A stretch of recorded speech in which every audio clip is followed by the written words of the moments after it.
Our next segment talks about a article from it's about the article from the Sun Times. CPD officer accused of handcuffing man in 2019 charged with official misconduct.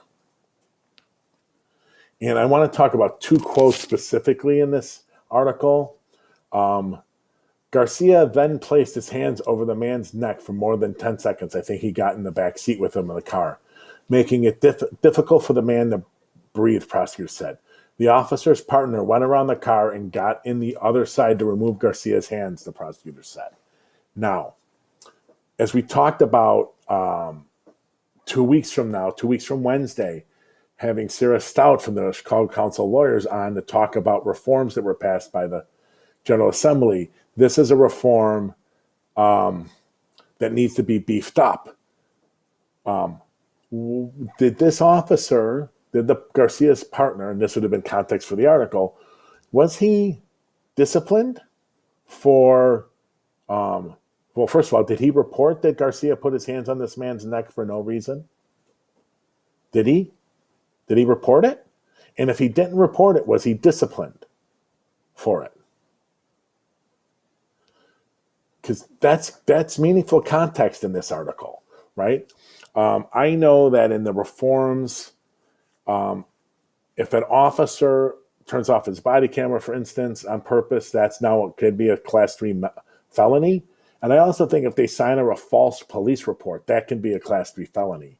I think we are looking at a prime example of what needs to be included in that, and that is, did this officer fail to report an assault and a battery by a fellow officer?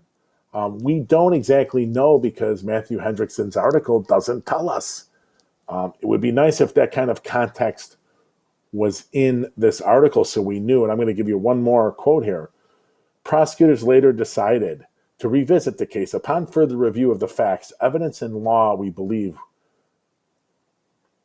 we can now meet our burden of proof and move forward with charges, a spokesman of the state's attorney said. Well, what does that mean? Is that BS or what? Like, hello, what was why originally did they decline pressing charges? Why specifically did they decline pressing charges? Did they get new information? Did a new prosecutor come in and look at it? Were they worried about heat? Did Kim Fox intervene? Did a superior intervene? What happened? That is a bogus wordsmithed PR sentence that doesn't mean anything. Upon further review, why did you need further review? Why wasn't the initial review enough? Who did that thought that initial review wasn't enough? We need to know. But Matthew Hendrickson just bought the statement, probably emailed to him, because you're not allowed to ask questions in most of these things anymore. He bought and swallowed that, and that's just a massive, massive failure. Because it's not enough that they're now prosecuting him. Why didn't they prosecute him before, and why are they prosecuting now? What changed? Upon further review means nothing. It's a crapola statement that he bought and reprinted. When you hear about Stenographers to Power, it was a book by Ben Bardikian? I think it was. Who wrote a book on, I think I have it on my bookshelf, Stenographers to Power.